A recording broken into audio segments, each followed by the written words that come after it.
em dada condição, em algumas condições, certo? Um átomo, ele pode ganhar ou perder elétron. E dentro dessa condição de ganhar ou perder elétron, ele se transforma em um íon, certo? Esse íon, ele pode ser um ânion ou um cátion. Se ele perde elétrons, ele está se transformando em um cátion. Se ele perde elétrons, ele está se transformando em um cátion, porque ele fica positivo, certo? Ele fica positivo, então ele se transforma em um cátion. Se ele ganha elétron, certo? Ele se transforma em um ânion. Ele se transforma em um ânion porque ele fica negativo.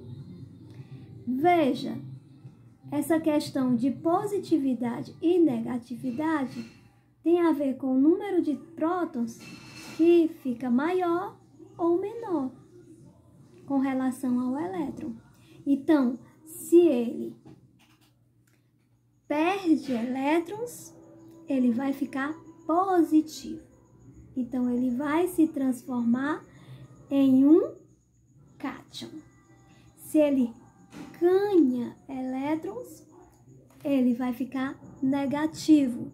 Então, ele vai se transformar em um ânion. Ok? Certo?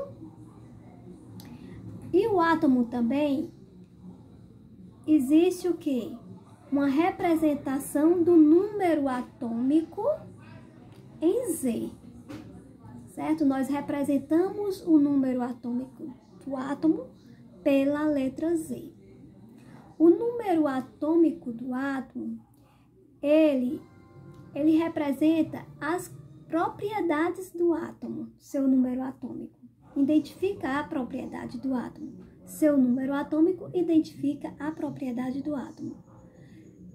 O número atômico do átomo é o mesmo número de prótons. Então, o número atômico do átomo é o mesmo número de prótons. Então, o número de prótons é o número atômico, ok? Em um átomo estável, como nós encontramos ele na natureza, estável, ele tem uma neutralidade. Seu número de prótons é o mesmo número de elétrons, certo? Ele só perde isso se ele tiver desestabilizado, tiver perdido essa estabilidade, certo? Ora, o número de massa é representado pela letra A, certo? Número de massa é representado pela letra A. E cada elemento, cada átomo tem seu número de massa. E o número de nêutrons é representado pela letra N. Então, se a massa atômica está concentrada no núcleo do átomo, então a massa atômica é o número de prótons mais o número de nêutrons. Então, o total que nós temos de massa atômica é o número de prótons e o número de nêutrons. Então, nós podemos dizer que A é igual a Z mais N. Número de massa, A, é igual ao número atômico mais o número é igual ao número atômico mais o número de nêutrons. Ok? Então, vamos lá. Na eletrosfera, nós sabemos que tem elétrons. Só que nós também sabemos que esses elétrons, ele é distribuído nas camadas eletrônicas. Existem camadas eletrônicas, que são as camadas que há uma possibilidade da gente encontrar elétrons. São nas camadas, certo? Existe uma porcentagem máxima que cada camada suporta de elétrons. Existe uma porcentagem máxima para cada camada suportar o número de elétrons. Por exemplo, são 7 camadas. São 7 camadas eletrônicas. São representadas por letras do alfabeto, que vai da K a Q. Aí temos 7 letras. K, L, M, N, O, P e Q. 7 camadas eletrônicas, representadas por letras. A primeira camada, K, L, a segunda camada, N, M, a terceira camada, N, a quarta camada, O, a quinta camada, P, a sexta camada e Q, a sétima camada, certo? Mas isso a gente não faz confusão porque é de acordo com o quê? Uma sequência alfabética, só que vai de K a Q. Então, são 7 camadas eletrônicas. E vamos aos números máximos de elétrons que cada camada eletrônica suporta. A camada K, ela suporta no máximo 2 elétrons.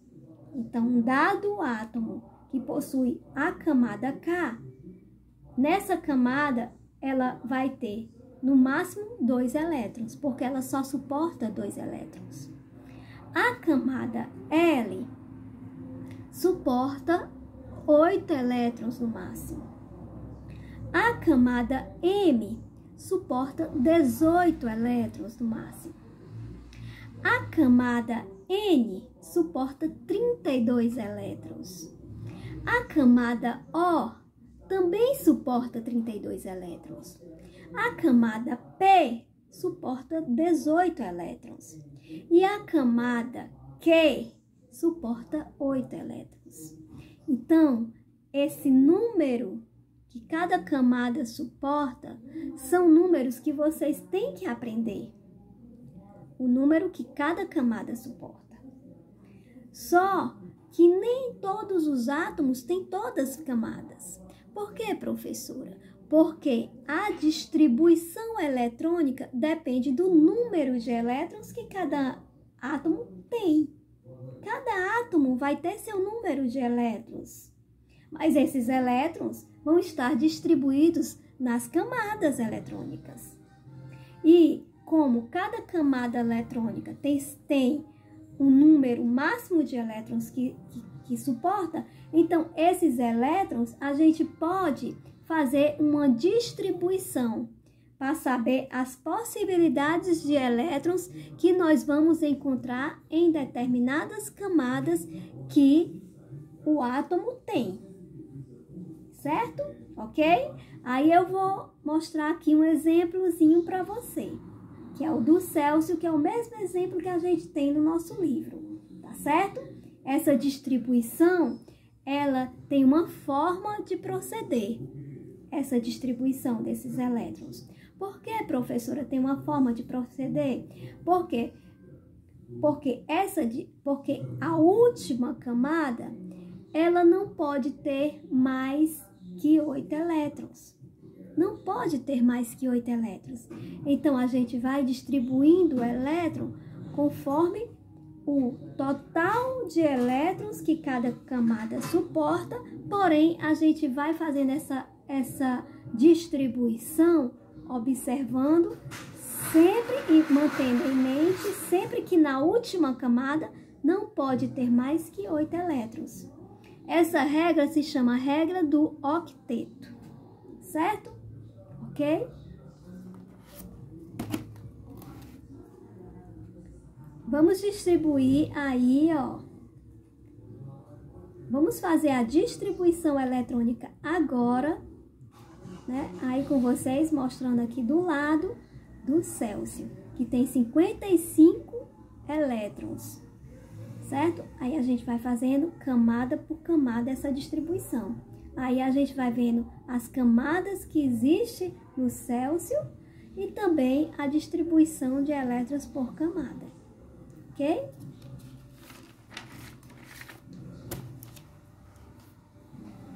Vamos lá. Nós temos um total de 118 elementos químicos, certo? Naturais, que nós encontramos na natureza, nós temos 92. O restante é artificial, foi produzido artificialmente. Esses que foram produzidos artificialmente, ele tem a tendência de serem instáveis. Eles se transformam em outro elemento rapidamente, então eles são instáveis, certo? O número de origem do elemento, o nome do elemento, os elementos eles são representados por letras, certo? E essas letras seguem a origem do nome do elemento, que geralmente ele tem origem grega, certo? Ou latim. São escritos ou em grego ou em latim. Então, essa representação por letra vai ser de acordo com o seu nome, que vai estar escrito em grego ou latim, certo? Por isso que chumbo é PB, certo? Porque tem a ver com o nome, com a escrita do nome dele em latim, ok? O enxofre é escrito com S, né? Mas por que com S? Porque tem a ver com a escrita dele em latim.